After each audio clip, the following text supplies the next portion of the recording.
Do you feel as if our generation has, how I say this, because I don't want to offend nobody, because I know y'all get offended. Right. Especially black. Nah, I'm going to be quiet.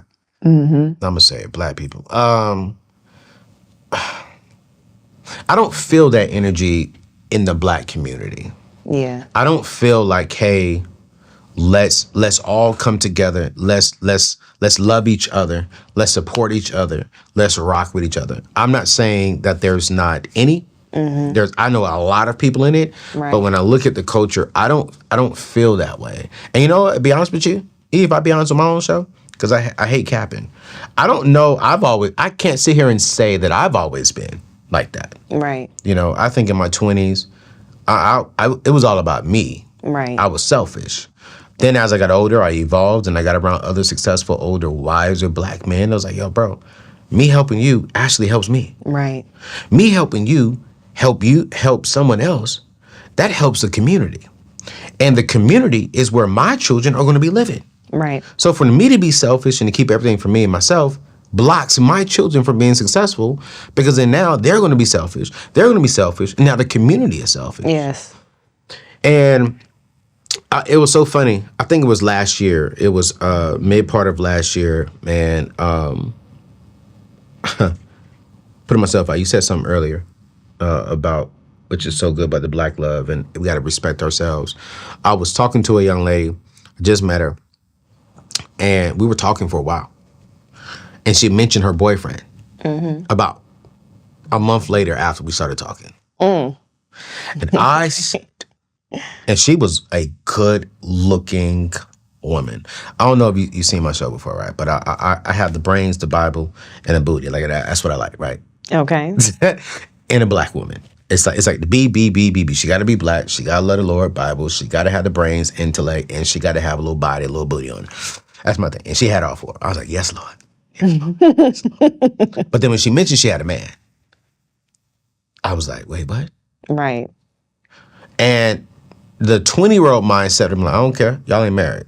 Yeah. But then the mature mindset, still flawed, but the mature and evolved mindset was, nah, man, I'm not going to do that to my black brother. Right. I'm not going to mess up another black man's heart. I'm not going to sit here and create issues with another black man. She's like, but we're just, I mean, yeah, we're in a relationship, but it's da-da-da. I'm like, nah, sis. I literally called her sis on the phone when I was trying to holler. Like, it literally flipped quick, because I think when we can respect ourselves and respect other people, right, then yeah, I'm going to rock with it. Now, if she just would have been dating a guy, I would have dated. But when she said I'm in a relationship with this man, right, I can't mess up another black man's home. Black love. How do we, because you're very big on this, how do we have not boundaries, but standards for ourselves? Having standards for yourself just comes from principles.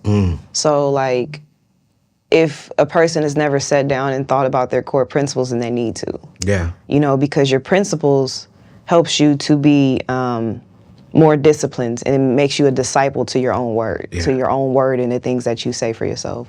So for me, like one of my main core principles is keeping my word. Okay. If I say I'm going to do something, I'm going to do it. Okay. And so because of that, like it permeates everything that I do, like how I move throughout life. You know? So I feel like it starts with having that, like establishing some principles for yourself, and then adhering to those principles. And that's how like the respect starts. But keeping the word is like one of the main things. If you can keep your word to yourself and other people, then you're already miles ahead, and you're not going to be doing crazy, disrespectful things, you know?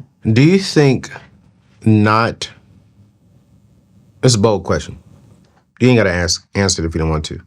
Do you think dating outside or marrying outside of black hurts the black community? I don't know if I'll say that it hurts the community as a whole, but I don't think it benefits it at all. Ooh. You know, I don't know if I'll say it hurts, but I don't think it presents a benefit, because then the children of that union, you know, like it's easier for the wealth to leave the community. You know what I'm saying? Because you don't know the spouse that the children are going to choose. Yeah. You know, and just within that one generation or two generations, that wealth could be gone out of the community.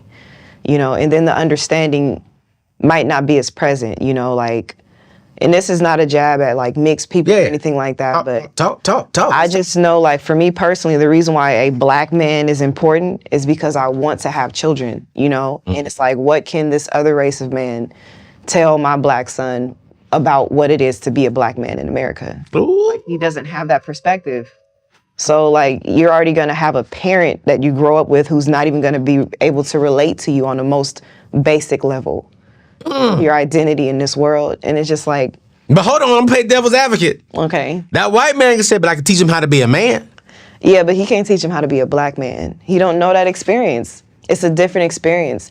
White men don't know what it feels like to walk into a room and have everybody looking at them in the mindset you don't know what people are thinking and what that does to your mental state. You feel me? And how you feel going in places knowing that people either fear you or think you're a criminal or whatever. They don't have that complex of thinking that, even though they're the people that are the most responsible for, you know, doing, genocide and slavery and colonization all over the world. If anybody should be afraid of people, it should be afraid of them.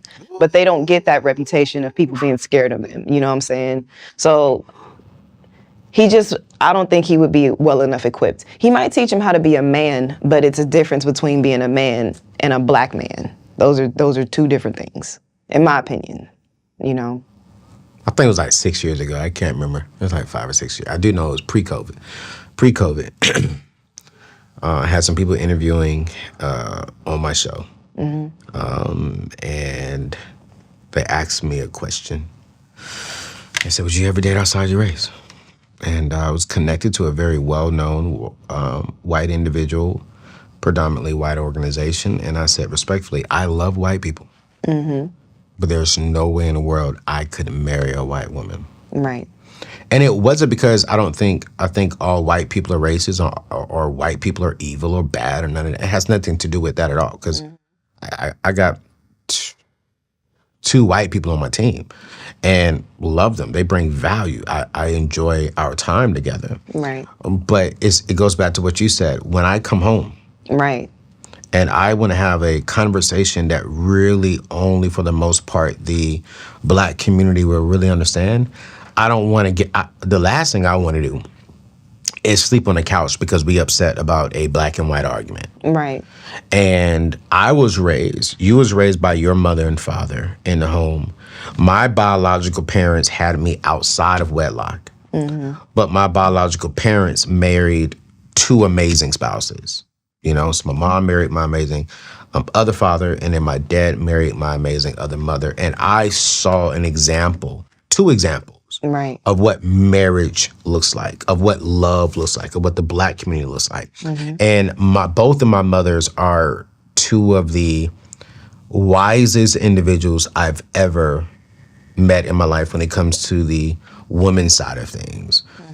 Hardest working, most intellectual, loving, supportive. And I'm like, yo, I want to raise my kids with that. Right. You know what I'm saying? Like I want my kids to see that love. And I want to do it with me and my wife in the same house raising our kids. Right. And by the grace of God, I don't have kids. And I'm praying that we will be able to do that. Because I do believe when the husband and wife is in sync and on the same page, I do believe we can make a greater impact in the community. And our kids will be better. But I could not. I agree with you. And I'm going to get it in the chat. I understand. But I agree with you. I don't think there's nothing wrong with it. I really don't believe love sees a color. Yeah. I really don't. I genuinely don't. I think that a black man or a black woman can date a white man or woman, and I'm not even upset with that love. Right. You know what I'm saying? But I do agree with you. It doesn't really benefit the black community long term. Right. But it doesn't hurt it neither. Yeah. Oh, I don't know. Yeah, I mean, I'm thinking about it. It could hurt. It could potentially, you know. If we're all marrying outside? Yeah, if everyone is, then for sure, you know. It'll for sure hurt. But I mean, I feel like people don't understand how wonderful it is to really be understood by somebody. No, yeah, absolutely. And it's like, it's not like like I think something is wrong with other races of people, but I I really, really enjoy being understood.